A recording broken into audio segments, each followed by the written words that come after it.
Friends, ఈ వీడియోలో మనం బ్లాంక్ ట్రాన్స్ఫర్ గురించి తెలుసుకుందాం. ఈ టాపిక్ కంపెనీల నుంచి. బ్లాంక్ ట్రాన్స్ఫర్ అంటే ఏంటంటే, ఎవరైనా ట్రాన్స్ఫర్ చేసేటప్పుడు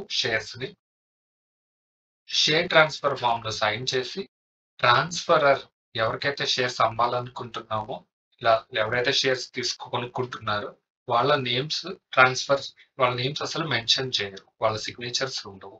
ఇటువంటి దాన్ని బ్లాంక్ ట్రాన్స్ఫర్ అంటారు. So transferee.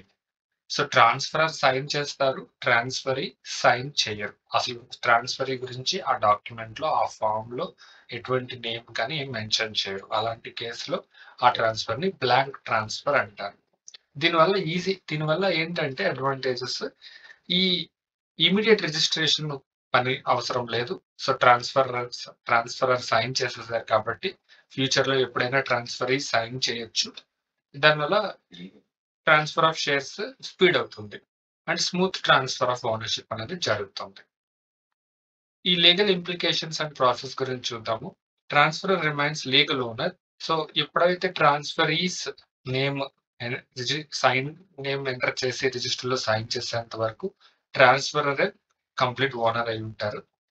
అండ్ ట్రాన్స్ఫర్ అయిపోయిన తర్వాత ఇది కంప్లీట్లీ లీగల్. ఇది బ్లాక్ ట్రాన్స్ఫర్ అనేది షేర్స్ విషయంలో.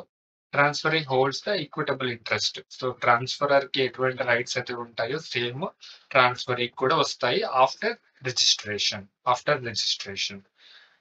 సో